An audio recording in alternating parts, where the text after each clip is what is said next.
রূপে সহদা বই থেকে পাঠ, বিষয় জ্ঞানদায়িনী স্বামী প্রজ্ঞানানন্দ। পরবর্তী অংশ। সর্বভূতে এক ব্রহ্মকে তিনি তখন প্রত্যক্ষ করেন।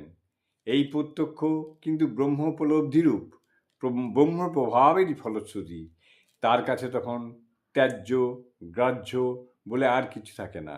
কারণ এই বৈচিত্র্যময় দ্বন্দ্বাত্মক জগতের পেছনের একক অধিষ্ঠানটিকে দেখতে তিনি কখনো ভুল করেন না।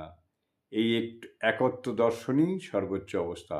তাই নরেন্দ্রনাথ যখন নিরন্তর নির্বিকল্প সমাধিতে মগ্ন থাকতে চেয়েছিলেন, শ্রীরামকৃষ্ণ তাকে তিরস্কার করে বলেছিলেন, তার চেয়ে উঁচু অবস্থা আছে, তুই যে গান করিস, যো কুছ হ্যায় সো তুমি হ্যায়।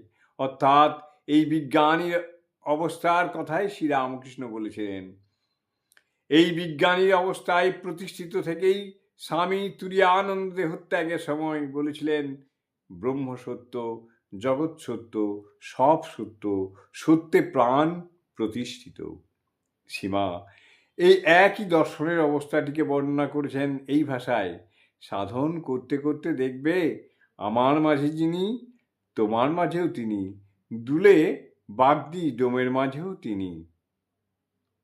একই তত্ত্ব স্বামীজির ভাষায় রূপ পেয়েছে।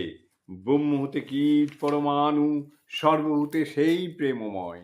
এই একত্ব দর্শনকে শ্রীমাও সাধন জীবনের শেষ বা সর্বোচ্চ অবস্থা মনে করেছেন।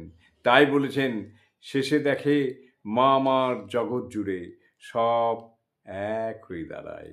এই তো সোজা কথাটা, এই সোজা কথাটাই বস্তুত শেষ কথা। জননীং শারদাং দেবীং রামকৃষ্ণং জগদ্গুরুং পাদপদ্মে তয়ৌ স্থিত্বা প্রণমামি মুহুর্মুহুঃ।